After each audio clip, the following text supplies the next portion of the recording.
Hey y'all, welcome back to my channel. It's Brit and I'm so excited to spend some time with you guys today. Happy New Year. It's 2021, y'all. We made it. And we didn't come this far just to come this far.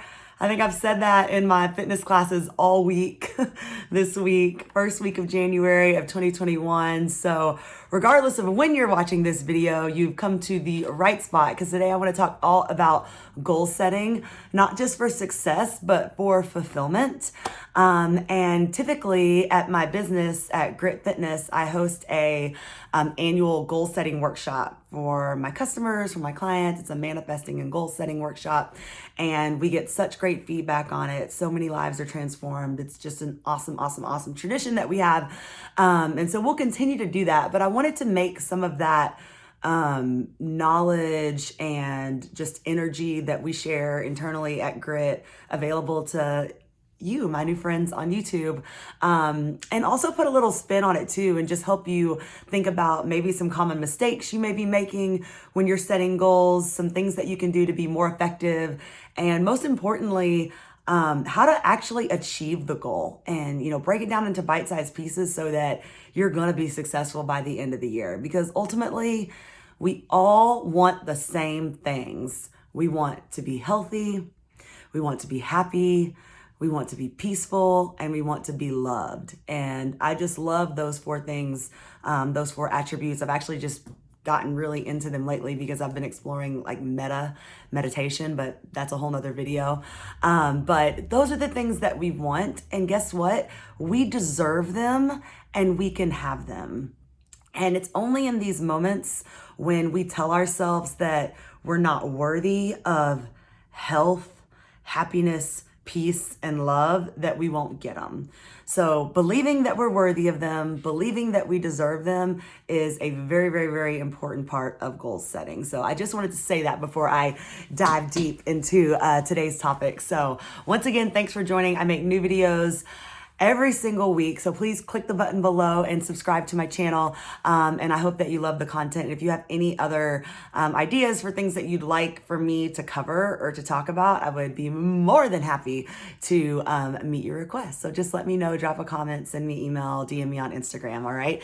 So let's jump in to today's topic. I love talking about goals because I have been a type A goal setter planner since forever, right? And if you're a type A high achieving woman, which I'm sure many of you who are watching this right now are, you've always been good at articulating the outcomes that you want in life. I want to be married by this age. I want to have this job, make this much money, live in this neighborhood, go on these vacations, etc.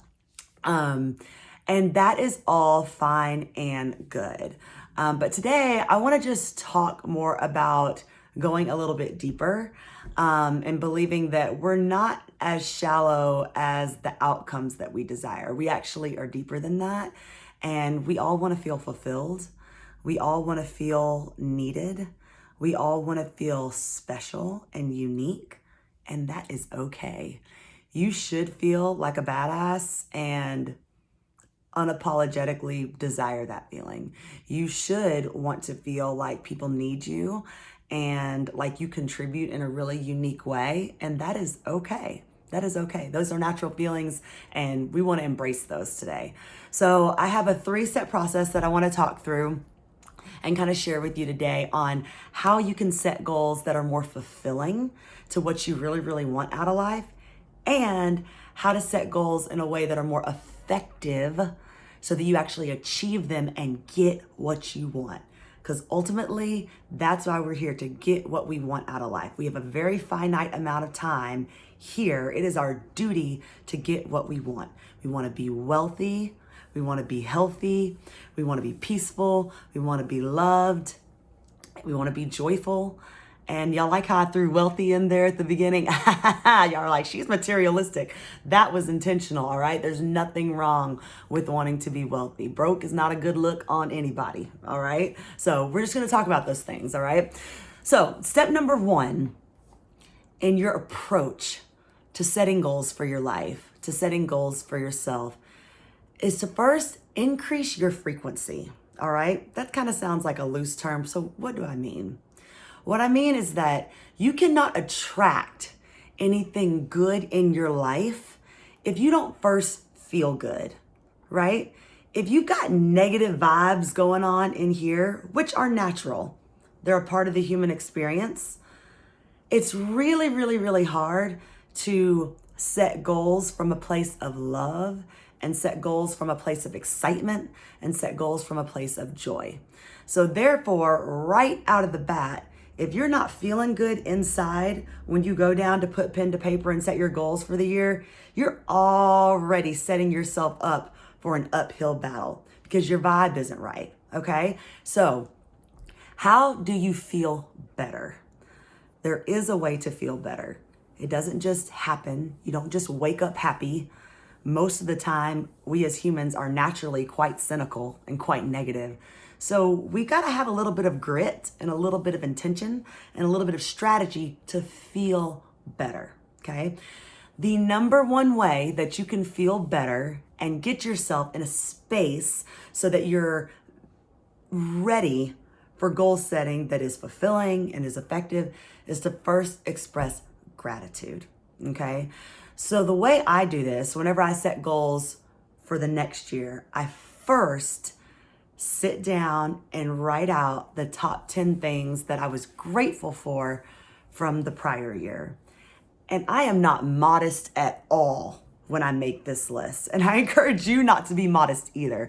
This is where you pat yourself on the back, you brag, you feel awesome, and you feel good. And you express gratitude for all the people around you who helped you in those moments and just for yourself for what you did. So if you follow me on my blog, you can see that I have done this tradition for the past 6 years. And at the end of every year, I write the top 10 moments that I'm most grateful for. And while sometimes people can think that's like self-indulgent or, I'm looking for external validation, it has nothing to do with that. Writing it on the blog keeps me accountable for expressing gratitude, and making it a tradition also keeps me accountable to make sure I do it every single year. And then most importantly, it gets me in a good space of feeling good before I start setting goals for 2021.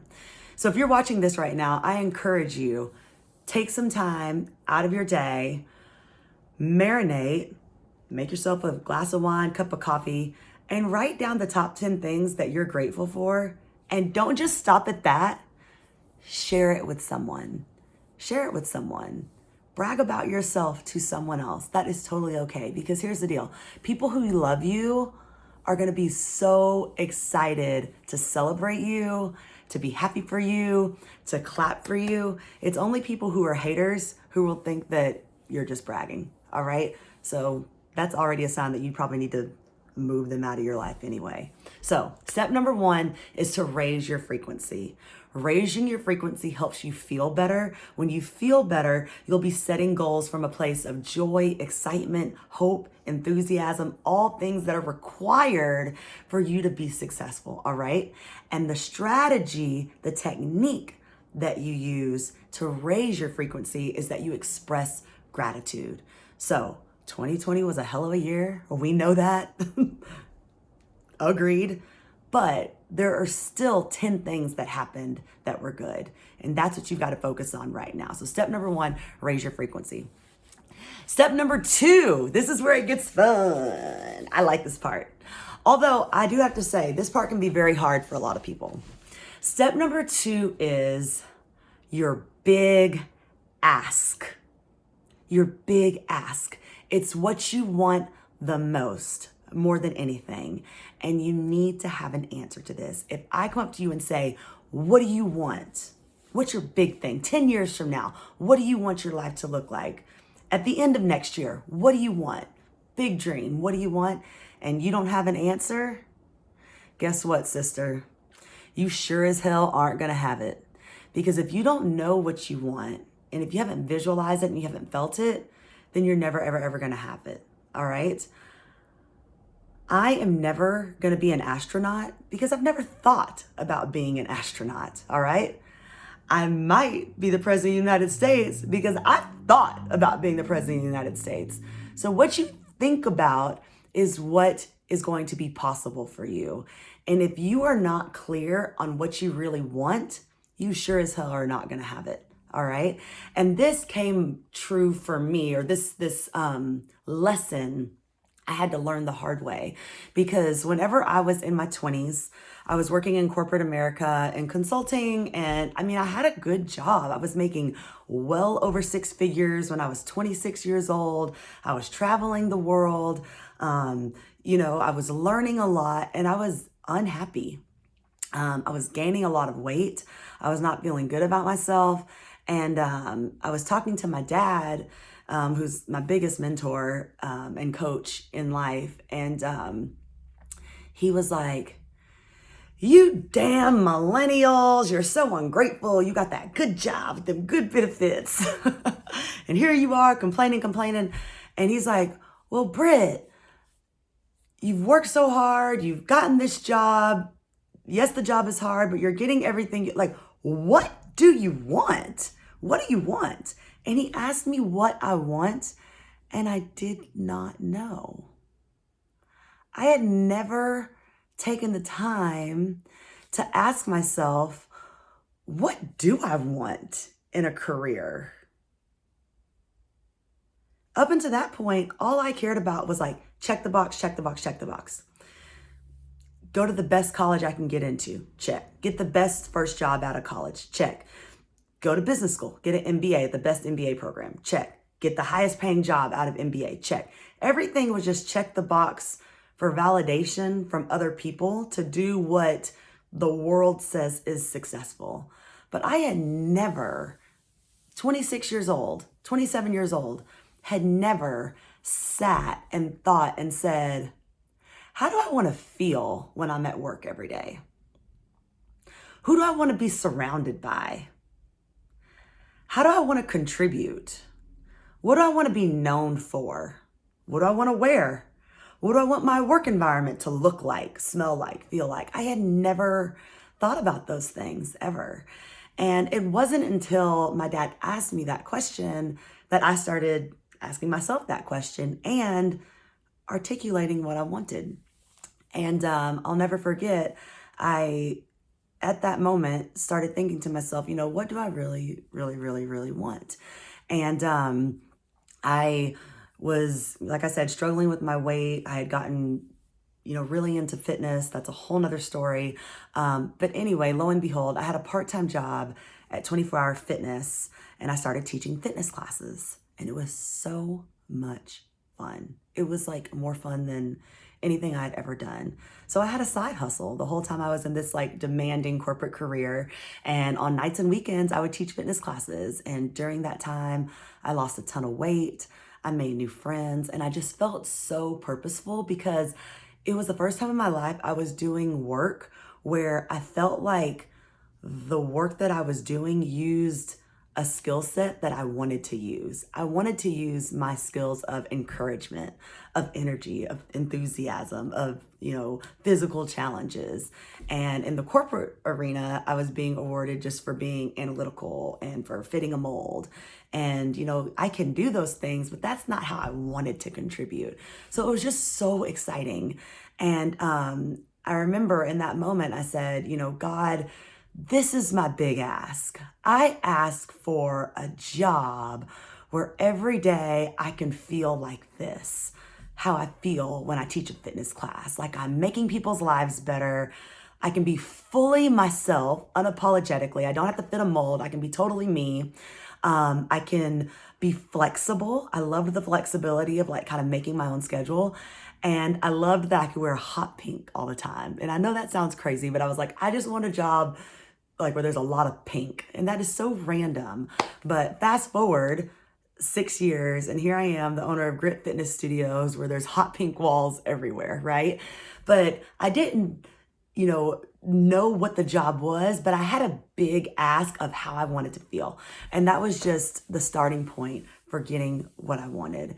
And so that's step number 2 is, what is your big ask? What do you really, really, really want? And let that fuel your goal setting. So now we've made it to the important part, how to actually set the goals. See, y'all didn't know there was so much pre-work before you set your goals. All right, so now when it's time to actually set the goal, there's one huge mistake that most people make that if you just avoid this mistake, you'll be successful.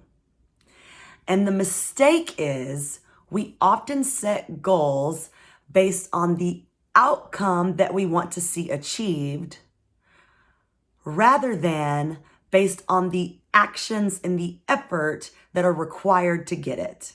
Let me say that again for the people in the back.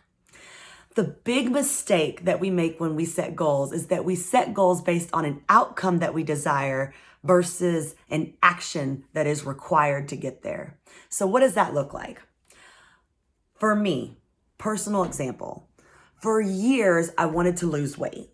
I wanted to lose weight for years. Every year, year after year, New Year's would come around. I felt bad about myself.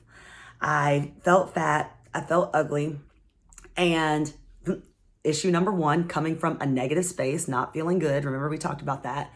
But then I'd go set a goal, lose 20 pounds by the end of the year. That was the goal, okay? The outcome that I wanted. At the end of the day, we cannot control outcomes. We cannot control circumstances, and we cannot control outcomes, all right?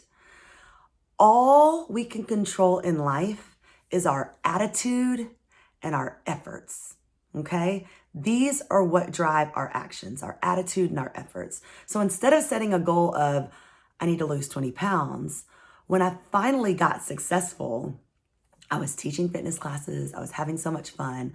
But all I thought about was I have to work out 3 times a week and drink 2 of these water bottles every single day so that I'll have enough energy to teach the fitness class.